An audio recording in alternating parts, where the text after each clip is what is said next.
It's only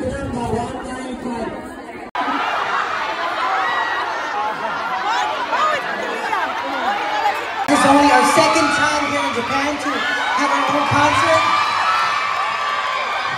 And we see a lot of locals tonight. Yeah! Who among you guys went to the Tower Records concert event?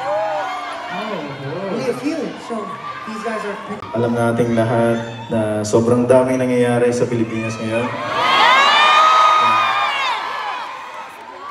And I just want to let all the people know here at sa kung sino man makakapanood na ito sa social media back in the Philippines, I hope they know and feel na sumusuporta kami kahit wala kami doon. Mahal namin ang Pilipinas.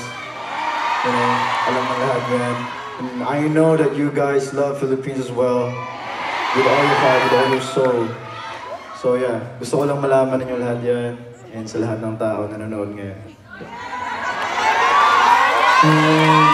Also, hindi lang isang Pilipino, as an artist na din, ang pagtungtong at pagpe-perform sa entablado ay ang paraan namin ng pagprotesta.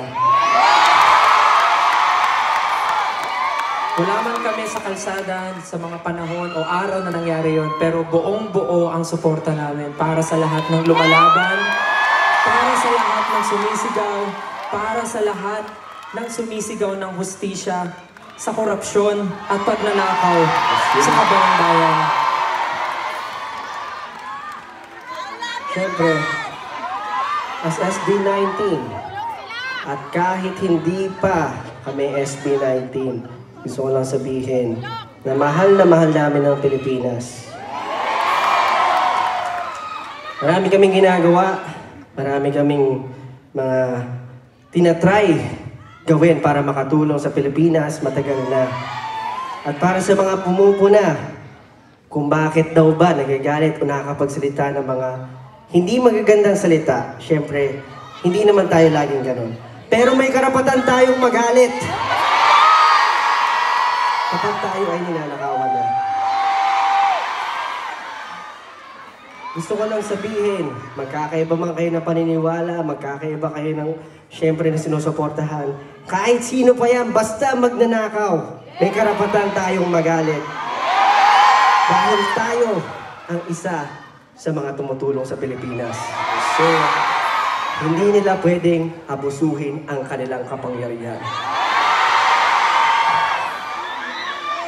Sa lahat po ng nangyayari ngayon sa Pilipinas, imposible na hindi pa ito natin nakikita. No? Harap-harapan na po tayong niloloko. And oras na po para mamulat. Hindi na pwedeng, hayaan na lang yan, mauulit lang din yan. Marami po tayong pwedeng gawin. And kahit ano pa po yan, kahit hindi pa yan nakikita or naririnig, basta para po sa bayan natin, sana po gawin natin. Ito ang susunod na aawilin namin. This was originally composed by Ben and Ben. Ako